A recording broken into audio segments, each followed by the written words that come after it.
오늘 하나님의 말씀은 구약 성경입니다. 역대상 29장 14절 말씀을 우리 함께 보시겠습니다. 역대상 29장 14절인데 10절부터 14절까지를 함께 읽겠습니다. 다윗의 성전 감사 기도입니다. 다윗이 온 회중 앞에서 여호와를 송축하여 이르되 우리 조상 이스라엘의 하나님 여호와여, 주는 영원부터 영원까지 송축을 받으시옵소서. 여호와여, 위대하심과 권능과 영광과 승리와 위엄이 다 주께 속하였사오니 천지에 있는 것이 다 주의 것이로소이다. 여호와여, 주권도 주께 속하였사오니 주는 높으사 만물의 머리이심이니이다. 부와 귀가 주께로 말미암고 또 주는 만물의 주제가 되사 손에 권세와 능력이 있사오니 모든 사람을 크게 하심과 강하게 하심이 주의 손에 있나이다. 우리 하나님이여, 이제 우리가 주께 감사하오며 주의 영화로운 이름을 찬양하나이다. 나와 내 백성이 무엇이기에 이처럼 즐거운 마음으로 드릴 힘이 있었나이까. 모든 것이 주께로 말미암았사오니 우리가 주의 손에서 받은 것으로 주께 드렸을 뿐이니이다. 아멘. 모든 것이 주께서 주신 것이 주의 손에서 받은 것이라 그랬습니다. 주님이 주셨다라고가 아니라 주의 손에서 받은 것이래요. 주님이 직접 손을 내밀어서 여러분과 제게 우리의 모든 경제와 헌금과 오늘 특별히 성전 건축이라는 이 말씀, 다윗의 감사기도 속에서 모든 것을 주셨다 그랬습니까? 안 주시면 못 내놓는 거죠. 원리가 그래요. 뭐 있어야 내놓죠. 주께서 모든 것을 받을 수 있는 그런 그릇으로. 그럼 그릇이 넓다, 크다, 좁다 이 얘기가 아닙니다. 내 영적 상태가 어떠냐에 따라서 주님의 손이 내게 어떤 것을 허락하실 것인지 그걸 알 수 있게 되는 것이죠.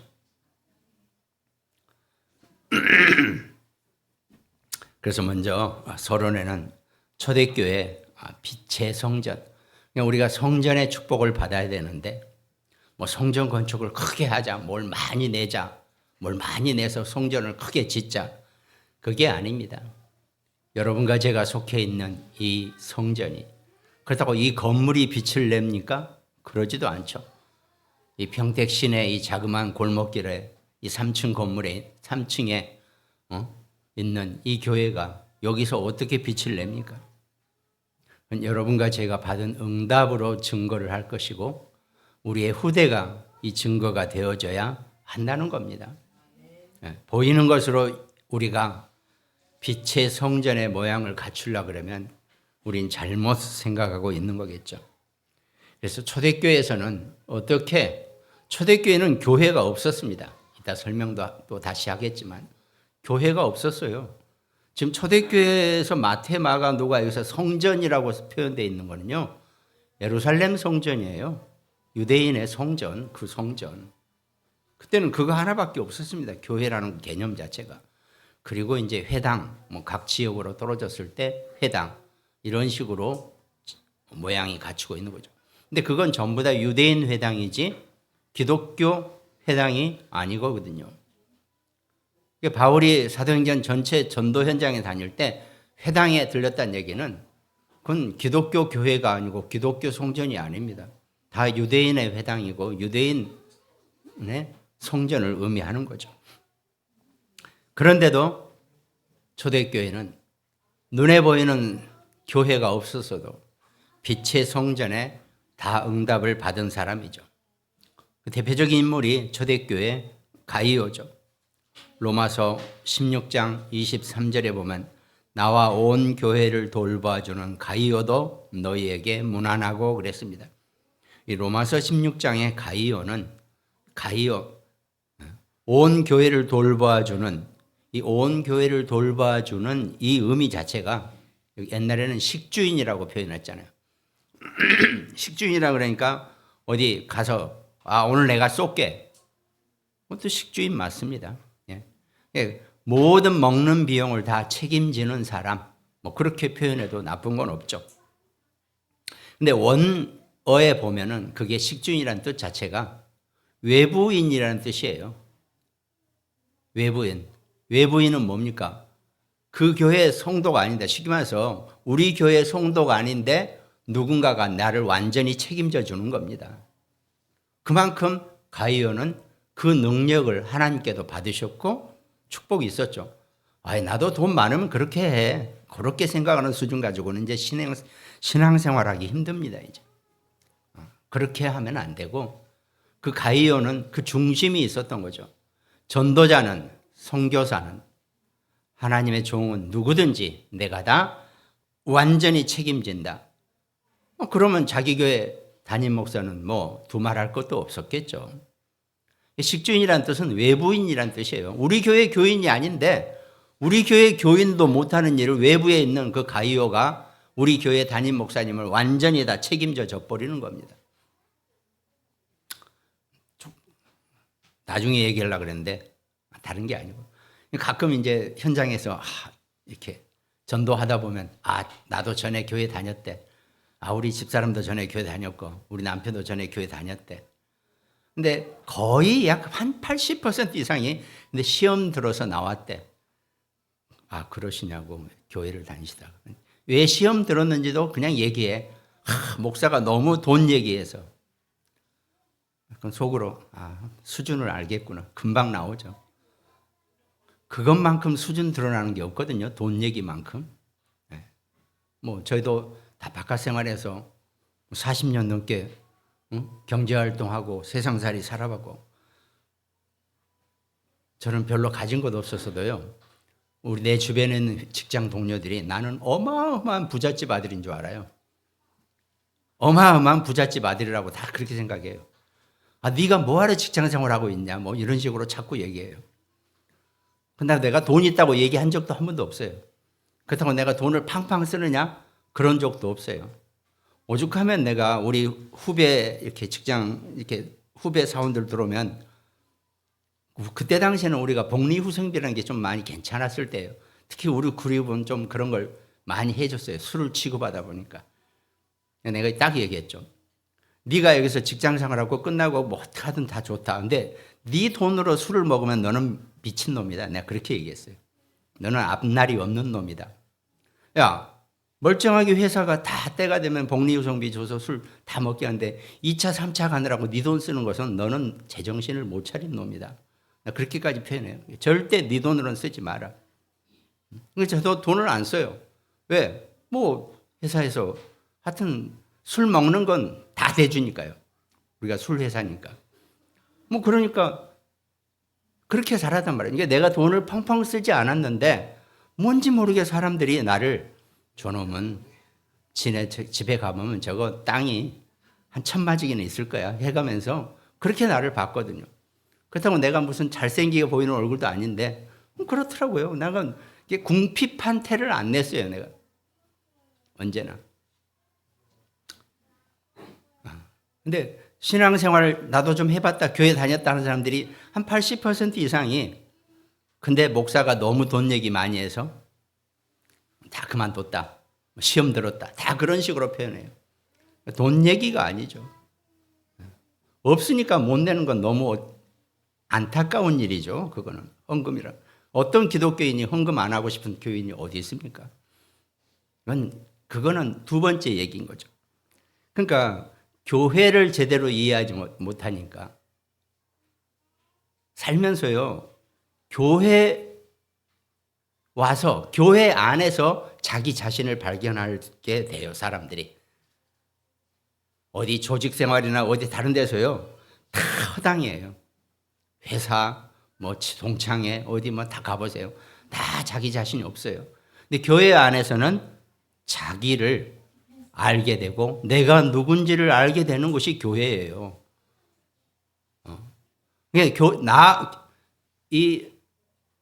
다른 교인들은 아무 문제가 없어요. 내가 문제거든요. 늘. 하나님이 영적인 지혜 속에서 우리가 그걸 발견하게 하고 내가 정말 온전한 하나님 앞에서 내가 1대1의 신앙생활이지 무슨 옆에 최집사하고 최장로하고 김장로하고의 신앙생활이 아니거든요. 이 자리는 하나님과 나와의 1대1의 신앙생활 관계지 누구하고도 관계 있는 게 아니죠. 그러나 우리가 인간이다 보니까 또 함께 모이다 보니까 서로 교제도 하고 나눔도 하고 서로 하지만은 1차적인 것은 나와 하나님과의 관계 속에서 우리가 신앙생활이 진행된다는 겁니다. 그런 차원에서 이 가이오는 아무런 제약이 없었어요.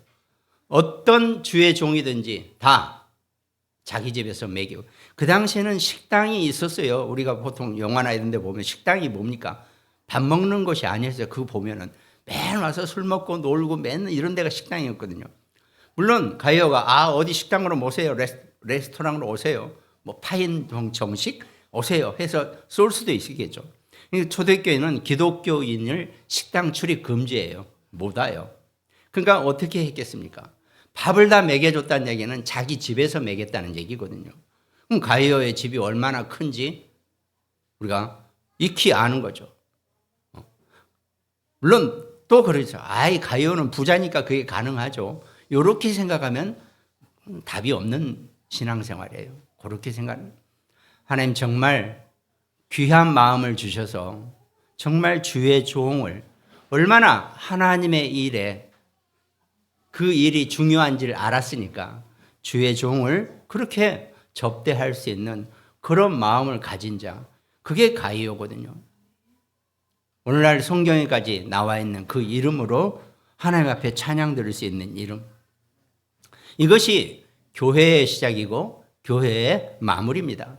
아직 성전이 없을 때 가이오는 그렇게 하나님 앞에 정말 그거는 그 어떤 주의 종들을 섬기는 것도 있겠지만 그 주의 종을 섬기는 게 아니에요.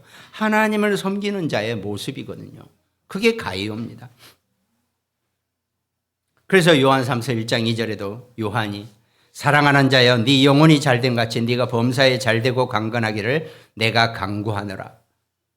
형제들이 와서 네게 있는 진리를 증언하되 네가 진리 안에서 행한다니 내가 심히 기뻐하노라 그랬습니다. 물론 그 가이오하고 이 가이오는 틀릴 수도 있다. 여러 가지 얘기가 있지만 그건 난 모르겠어요. 그 정도 되는 사람은 사랑하는 자여 네 영혼이 잘된 같이 네가 범사에 잘되고 강건하기를 내가 간구하노라 라고 하는 그 기도를 받을 만한 자격이 있는 거죠. 그게 빛의 성전의 응답이고 빛의 성전의 시작입니다. 또 한 명 더 예를 들면 브리스가 부부. 이 브리스가 부부는 사도행전 2장 10절에 이미 로마로부터 온 나그네라 그랬습니다. 역사에나 주석에는 표현되지는 않았지만 로마로부터 온 나그네가 브리스가 부부가 아니겠느냐. 우리가 이렇게 해석해도 하나님이 우리한테 잘못했다고 하실 이유가 하나도 없다는 겁니다. 그 바울이 그리스로 들어가가지고 드로아에서 길이 막혀가지고 마게도냐로 전환점을 맞았을 때 들어가서 쭉 빌립보 루디아부터 만나기 시작해서 쭉 아데나를 거쳐서 저 마지막 고린도까지 왔을 때 사도행전 18장 2절에 보면 아굴라라는 본도에서 난 유대인 한 사람을 만나니 글라우디오가 모든 유대인을 명하여 로마에서 떠나라 한 거로 그가 그 안에 브리스길라와 함께 이달리아로부터 새로 온지라.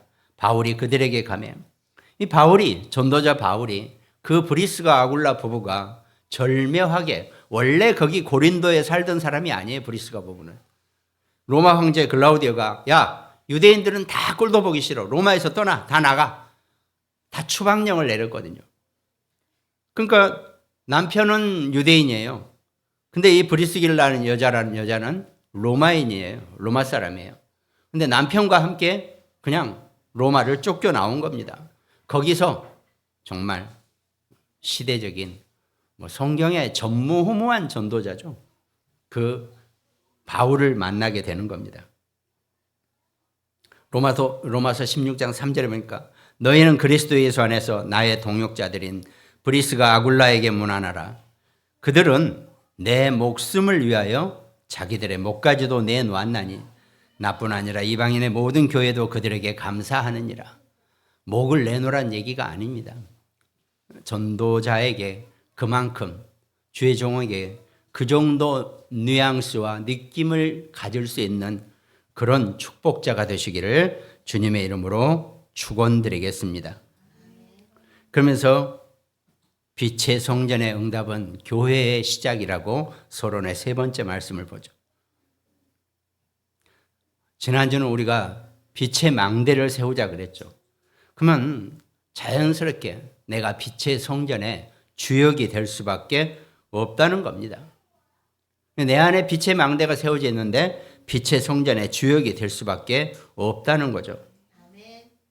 하나님의 절대 계획을 오늘 다윗이 오늘 감사기도한 것처럼 모든 것이 다 주께 속해 있고 주의 뜻이고 주의 절대 주권이라 그랬죠. 그의 주의 절대 계획과 절대 주권 속에 있는 사람은 교회 안에서 어떤 상황이나 어떤 형편 속에서도 빛의 성전의 주역이 될 수밖에 없다는 겁니다. 초대교회는 교회가 없었어요. 다 집에서 예배를 드린 거죠.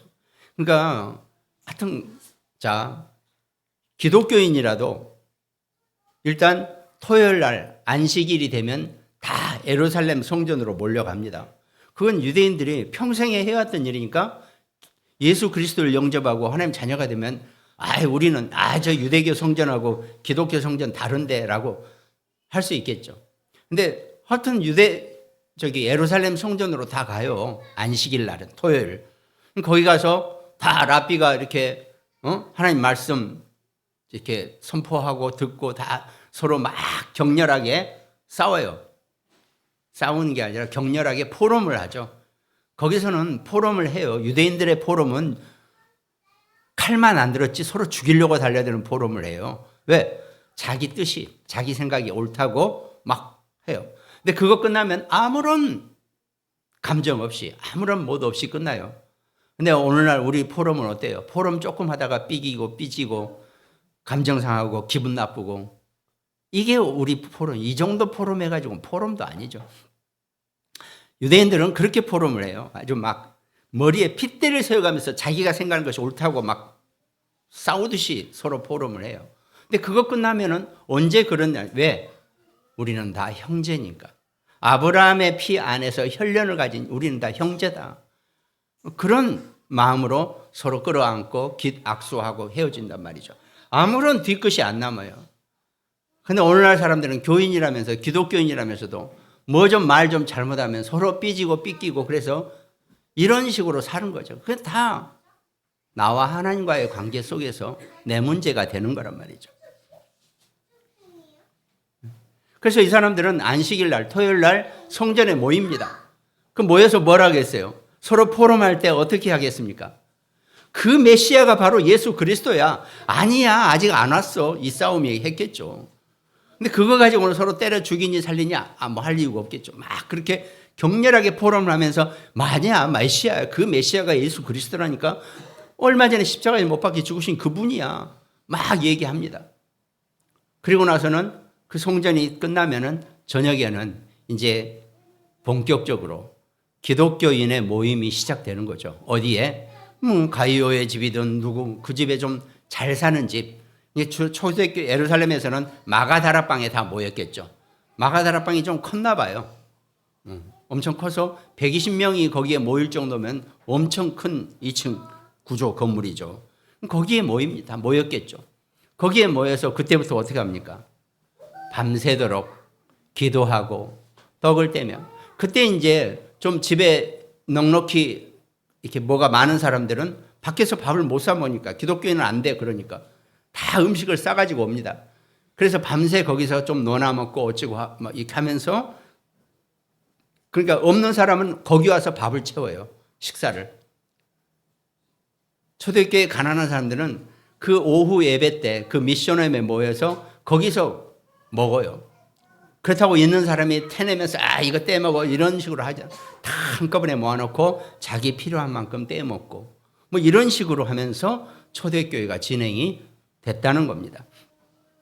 그러니까 밤새도록 그 다음날 일요일까지, 그러니까 토요일 밤새고 일요일 아침까지, 일요일까지 서로 거기서 아마 뭐 잠은 안 잘 수는 없겠죠. 저 같은 경우도 잠 안 자면 안 되니까 밤에 모여서 거기서 좀 잠 좀 자고 새우잠 자다가 또 얘기하고 하면서 일요일까지 보내고 헤어지고 뭐 이렇게 했을 겁니다.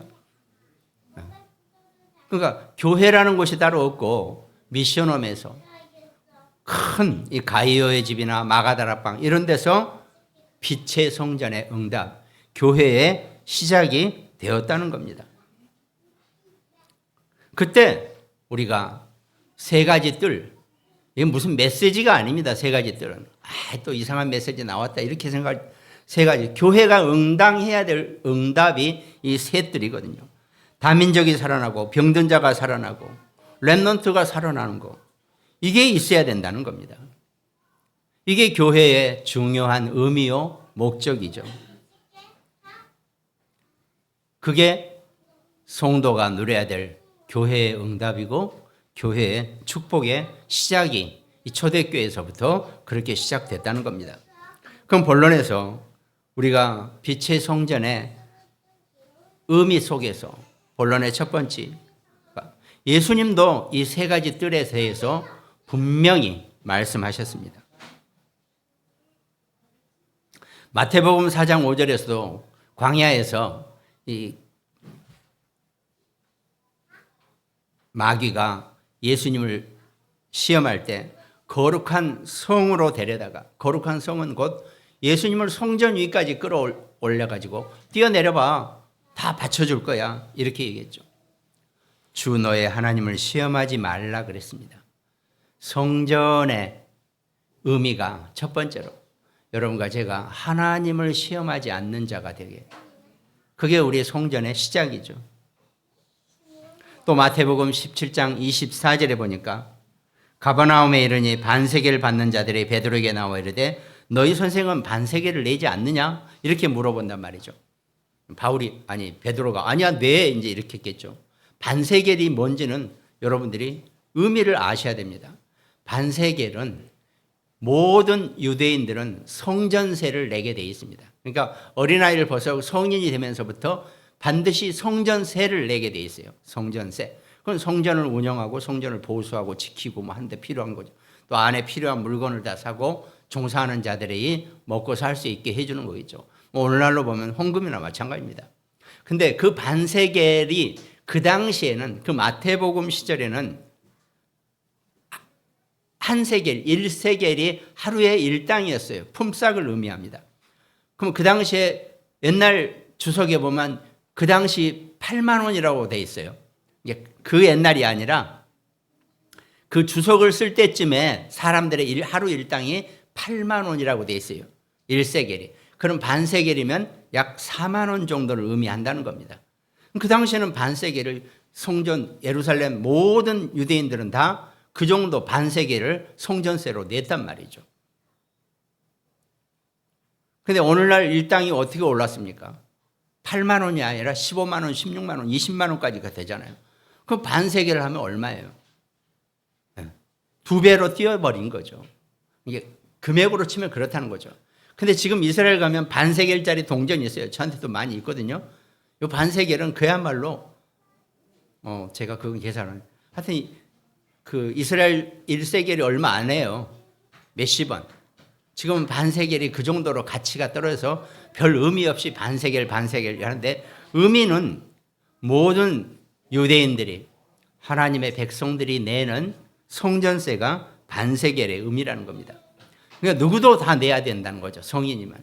근데 이제 거기 그 바리새인들이 야, 니네 선생은 왜 반세겔을 안 내는데? 베드로한테 이렇게 물어본 거죠. 베드로 아니야, 내. 우리도 내고 있어. 우리도 낼 거야. 네, 이렇게 얘기한단 말이죠. 아마 이 반세겔이 1년에 한 번인가 보죠. 1년에 한 번, 모르겠어요. 아무튼 그렇게 내는데 그러면은 그때 베드로가 예수님한테 물어보죠. 저들이 예수님은 반세계를 안 내, 성전세 안 내냐고 물어보시는데요. 그러니까 너 봐라. 왕이 자기 아들한테 세금 받는 거 봤어? 그랬더니 안 내죠. 그 왕의 아들은 세금 낼 이유가 없잖아요. 자기 거니까, 자기 집이니까. 그럼 나도 마찬가지야. 그 에루살렘 성전의 주인은 난데 주인이 누가 성전세 내냐. 그렇지만 저것들이 시험 들지 모르니까 너 나가서 가서 낚시해와. 그럼 그 물고기 속에 원세겔, 하나 1세겔이 있을 거야. 그걸로 네 거하고 내 거 내. 이게 반세겔의 마태복음에서의 반세겔의 해석입니다. 그럼 이건 뭡니까? 예수님도 성전세를 내셨다는 얘기가 되는 거죠. 헌금 가지고 시험 들 게 하나도 없다는 겁니다. 하나님이 때가 되면 다 물고기에서 반세계를 꺼내는 것처럼 여러분과 저에게, 우리 자녀, 우리 후대들에게 정말 헌금할 수 있는 힘을 주시게 되어 있다는 겁니다. 그걸 우리가 기도하면서 감사함 속에서 보는 거죠. 또 마태복음 21장 13절에 예수님께서 성전 청소를 하셨죠. 그들에게 이르시되 기록된 바 내 집은 기도하는 집이라 일컬음을 받으리라 하였거늘 너희는 강도의 소굴을 만드는도다. 그러니까 뭐 이방인의 뜰 또 뭡니까? 기도의 뜰, 아이들의 뜰 이걸 전부 다 없애버리고 거기다가 어마어마하게 큰 상을 차려놓고 그러니까 이런 거예요. 자, 성전에 예물을 바칠 때 외부에서 산 양은 안 받아줘요. 거기 그 교회 성전 안에서 산 염소, 양 이런 걸 받아준단 말이죠. 대제사장들이. 이게 완전히 서로 짜고 하는 거죠. 그쪽에 네 장사에 내가 너한테만 오는 물건을 내가 허락해 줄게. 마치 뭐 우리 그 뭐죠? 저기 비행기 탈 때 밖에서 들고 온 물건은 못 가져오도 그 보딩 안에서 산 술은 가지고 들어온 비행기에 탈 수 있는 것처럼 뭐 이런 식으로 하는 거죠. 뭐 그런 식으로 다 짜고 그 아이들의 뜰, 이방인의 뜰, 기도의 뜰을 완전히 그런 거 파는데 돈도 반세겔도 여기서 바꿔주는 거예요. 이런 식으로 하니까 너희는 강도의 소굴을 만드는도다 그랬습니다. 그러면서 마태복음 21장 15절에 보니까 대제사장들과 서기관들이 예수께서 하시는 이상한 일과 성전 막 때려 부시니까 또 성전에서 소리질러 호산나 다윗의 자손이 하는 어린이들을 보고 그러니까 아이들이 호산나 다윗의 자손이여라고 영광을 찬송하는데 그걸 보고 노했다 그랬습니다. 분노해가지고 예수께서 말하되 그들이 하는 말을 듣느냐? 다윗의 자손이여 호산나 이 말을 네가 듣느냐? 이렇게 예수에게 물어본 게 예수께서 그러시죠. 그렇다. 어린아기와 젖먹이들의 입에서 나오는 찬미를 온전하게 하셨나이다 함을 너희가 읽어본 일이 없느냐? 어린아이들과 젖먹이들의 입에서 나오는 찬미를 온전하게 하셨다라고 하나님은 성경에서 말씀하셨다는 겁니다. 그만큼 이 성전은 어린아이들이 정말 중요한 하나님의 영광의 그런 구성원인데 그거를 너희가 무시하고 그 뜰마저 아이들이 뛰어노는 성전 안에서 있는 그 뜰을 없애버렸기 때문에 예수님이 그거를 가지고 얘기한다는 겁니다. 우리가 어떤 성전의 응답을 받고 받아야 될 축복을 우리가 말씀드리는 거죠. 본론의 두 번째는 그래서 역사적으로 성막과 성전과 교회 순서대로 이 성막, 성전, 교회가 지내왔죠.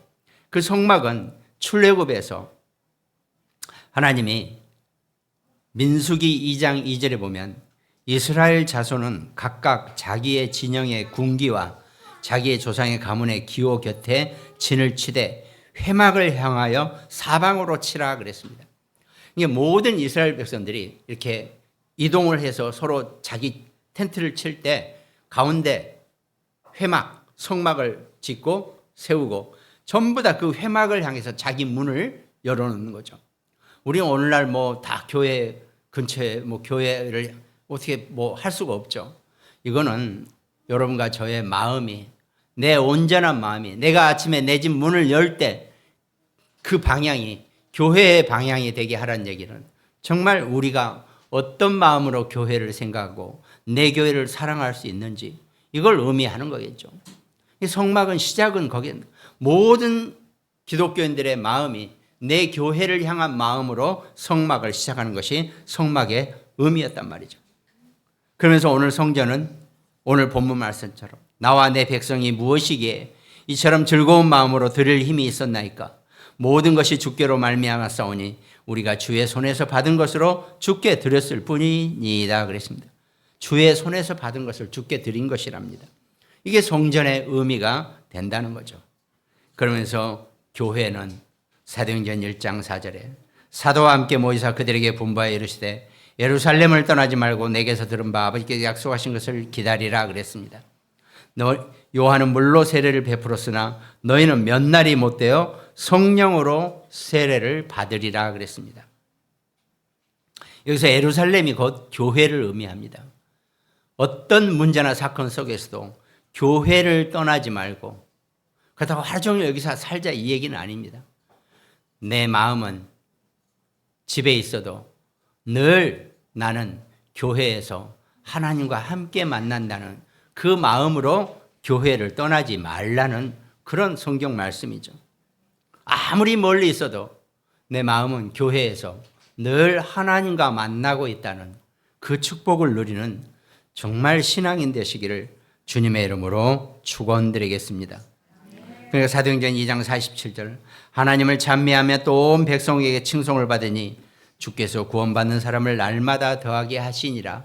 이 전도와 선교의 모든 응답을 받는데 하나님이 전도와 선교가 되어지는 교회에게 그 교회 성도들에게 하나님의 축복을 안 부어주실 리가 없겠죠. 그 응답과 하나님의 응답을 받는 그런 축복자로 살아가시기를 주님의 이름으로 축원드리겠습니다. 그러면서 사도행전에 본격적으로 본론의 세 번째 셋들의 응답이 시작됩니다. 사도행전 3장 10절에 그가 본래 성전 미문에 앉아 구걸하던 사람인 줄 알고 그에게 일어난 일로요 심히 놀라게 여기며 논란이라 그랬습니다. 성전의 응답이 셋들의 응답이 시작될 때 안진병이 불치병에 걸린 자가 치유가 되어지는 그런 응답이 성전의 응답이고 치유의 응답입니다. 그 응답을 누리시기 바랍니다. 내가 교회 교인으로 소속돼 있을 때 우리에게 있는 내게 있는 어떤 질병과 어떤 고난도 사도행전 3장 은과 금은 내게 없으나 내게 있는 이것으로 그 그리스도로 모든 것이 치유되고 완전히 회복되어지는 그런 응답을 누리시기 바랍니다. 베드로가 다른 이로서는 구원을 받을 수 없나니 천하 사람 중에 구원받을 만한 다른 이름을 우리에게 주신 일이 없다 그랬습니다. 구원의 이름, 그 그리스도 이름으로 승리자가 되시기를 바랍니다. 또 사도행전 8장 7절에 버려진 땅 사마리아에 그 성에 큰 기쁨이 있더라 그랬습니다. 빌립이 사마리아에 가서 예수 그리스도를 증거하고 전파했을 때 귀신들이 크게 소리를 지르며 나가고 또 많은 중풍병자와 못 걷는 사람이 나으니 완전한 치유의 응답을 받게 되었습니다. 우리가 그 치유의 응답 속에 그 셋들의 응답의 시작이 되시기를 주님의 이름으로 축원드리겠습니다. 그 다음에 결론에 이 셋들은 늘 우리에게 전환점의 축복을 교회의 셋들의 응답을 받으면 내 인생의 내 삶의 전환점의 축복을 분명히 누리게 될 것입니다. 그러니까 사도행전 9장 15절에도 주께서 이르시되 아나니아에게 가라 이 사람은 내 이름을 이방인과 인들과 이스라엘 자손들에게 전하기 위하여 택한 나의 그릇이라 그랬습니다. 바울이 그 어마어마한 예수 그리스도 이름 부르는 자는 누구든지 죽여도 좋다라고 하는 그런 살인 면허까지 받은 바울이 다메섹 도상에서 하나님 앞에 완전히 무릎을 꿇게 되는 거죠. 이것이 완전히 전환점이 된다는 겁니다. 하나님 여러분과 제게 어떤 상황 속에서도 우리에게 하나님 주시는 응답과 축복의 전환점으로 여러분과 저를, 우리 자녀들을 삼으실 것입니다. 그가 내 이름을 위하여 얼마나 고난을 받아야 할 것을 내가 그에게 보이리라 하시니 고난을 축복으로 누리시기 바랍니다. 고난을 즐겨라 라고 하기도 참 어려운 얘기지만 그 고난은 하나님이 내게 나를 유혹하고 나를 힘들게 하시는 게 아니라 나를 테스트하는 것이라면 내가 그 테스트에서 이겨내야 되겠죠. 넘어설 수 있는 그런 축복자가 되시기 바랍니다. 그리고 아까 말씀드린 것처럼 바울이 마게도냐에서 가기 전에 아시아에서 복음을 전달하는 모든 문이 막혔을 때 바울이 그 환상을 봤을 때 기도했을 때 그 환상 중에 마게도냐 사람 하나가 나타나서 우리에게 오라라고 하는 그 응답을, 기도 응답을 받은 거죠. 여러분과 저도 어떤 상황 속에서도 어떤 문제 속에서도 하나님 반드시 우리에게 전환점을 만들어 놓으셨다는 것을 절대로 놓치지 마시기 바랍니다. 하나님 여러분과 제게 더 큰 응답과 더 큰 축복의 전환점을 준비해 놓으셨다는 겁니다. 그 응답을 누리면 되는 거죠. 누차 말씀드리지만 바울은 이쪽 아시아 사람이에요. 더군다나 저처럼 머리도 완전히 벗겨졌다 그랬어요. 저는 좀 있나? 아무튼 바울은 완전히 벗겨진 그런 사람이라고 이렇게 성화에 보면 나와요. 얼굴도 황인종이죠. 키도 적겠죠. 그런 사람이 마게도냐 지역으로 일단 넘어가면 유럽 지역으로 넘어가. 유럽 사람들 보세요. 이렇게 키나 뭐 이런 게 우리하고 월등히 다르죠. 여자들도 뭐 키가 뭐 기본이 75, 80 되는 사람들입니다. 그럼 그 쬐만한 사람이 와서 예수 그리스도를 얘기하는데 누가 듣겠습니까? 하나님이 성령으로 말씀 들을 자를 이미 다 예비해 놓으셔가지고 그렇게 겉으로 보기에는 꼬조조한 그렇게 황인종. 그러니까 사실은 참 자존심 상하지만 거의 우리를 원숭이 취급해요. 백인들은 이 황인종 남자들을. 작으니까. 그런데도 이미 하나님이 그들의 마음을 다 열어놓으셔서 루디아가 나를 주 믿는 자로 알거든 내 집에 들어와 유하라 하고 간 걸. 그 당시에는 무슨 있었겠죠. 무슨 요관이나 모텔 같은 게 있을 수도 있겠죠. 그런데 자기 집에 사람을 들여와서 재운다는 것은 큰 일입니다. 근데 루디아가 나를 주 믿는 자로 알거든 우리 집에 와서 유하라라고 이만큼 바울을 환대한단 말이죠. 그것이 하나님이 루디아의 마음을 열어놓지 않으면 바울이 어떤 볼품을 가지고 그 얘기를 하겠습니까? 여러분과 제가 살면서 성령의 역사 안에서 살아가는 그런 축복자의 응답을 누리시기 바랍니다. 이 바울이 안식일마다 회당에서 강론하고 유대인과 헬라인을 권면했다 그랬습니다. 브리스가 부부를 만나가지고 본격적으로 바울이 그 지역에서 고린도 지역은 강팍하기로 짝이었고 또 우리가 고린도서 강해를 봤을 때 고린도는 헬라 문화의 중점이며 정점을 찍는 곳이 고린도 지역입니다. 모든 세상 문화가 다 그쪽으로 모이는 항구 도시에다가 어마어마한 헬레니즘 문화가 거기서 꽃을 피우고 있었기 때문에 웬만큼 말 잘하는 것 가지고는 거기 있는 애도 못 당할 정도로 그쪽은 문화가 어마어마한 데인데 거기서 안식일마다 바울이 회당에서 강론하고 유대인과 헬라인들을 권면했다고 그랬습니다. 이것이 셋들을 응답받는 전도자의 축복이고 교회의 축복이고 어떤 어려움과 문제 가운데서도 하나님은 늘 여러분과 저에게 극적인 전환점을 만들어 예비해 놓으셨다는 것을 절대로 잊지 마시기 바랍니다. 마지막으로 사도행전 28장 30절에 바울이 온 이태를 자기 셋집에 머물면서 자기에게 오는 사람을 다 영접하고 31절에 하나님의 나라를 전파하며 주 예수 그리스도에 관한 모든 것을 담대하게 거침없이 가르치더라 그랬습니다. 바울은 감옥에 있으면서도 예수 그리스도를 증거하고 전달하는데 조금도 부족함 없이 마음껏 전도자의 삶을 살았던 것입니다. 여러분의 인생이 어떤 좋은 인생을 사시더라도 하나님 앞에서 가장 축복받은 삶의 모습은 전도자의 인생이란 것을 놓치지 마시기 바랍니다. 전도자로 승리하는 여러분과 저 우리 모두 또 우리 후대 렘넌트들이 되시기를 주님의 이름으로 축원드리겠습니다.